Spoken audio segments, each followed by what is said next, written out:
another area I don't really care for too much is this area. I'm going to just right click on this and do inspect element, and it's going to take me right to that section, but I need to go up just a little bit to find the actual div. There we go.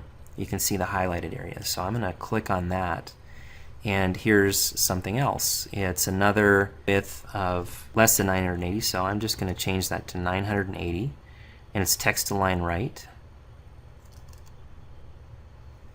And there you go. So whether you think that looks good or not, I don't know. I don't think it looks that great, but it looks better than it did.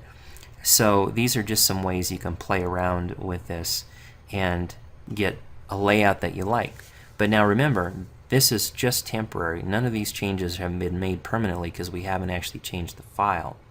So the first thing we want to do is go back to all of our changes. And you could have been doing this all the way along, but sometimes it's better to actually make your changes and then change the items in your text editor so that you don't make changes and then you have to try to remember how to undo them.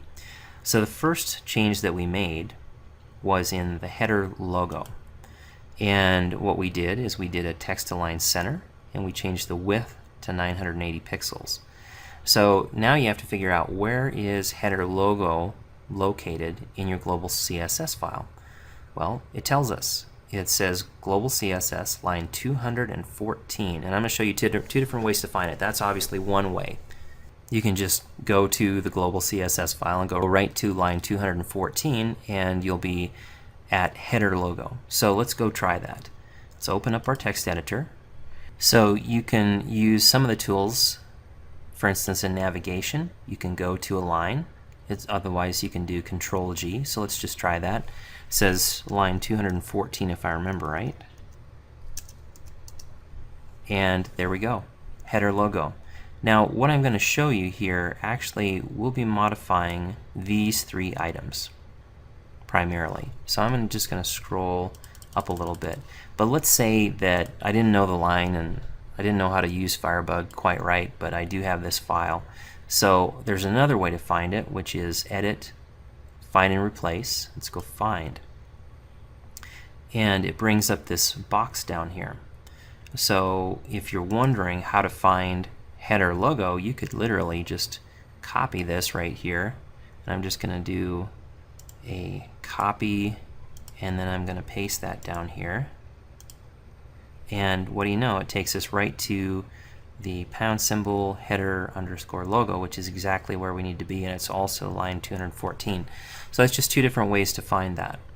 So let's just get this where we can see it a little bit better. We're going to be working primarily with these three right here. And all I'm going to do is go back and copy all this stuff. In fact, I can copy everything if I wanted to. I'm going to do Control C, copy, and back to the text editor, highlight it all, and paste. Okay, so now we've got the same information, but we did a text align center, and we've got the width at 980 pixels. All right, let's go back to the page, and then we modified the image class logo.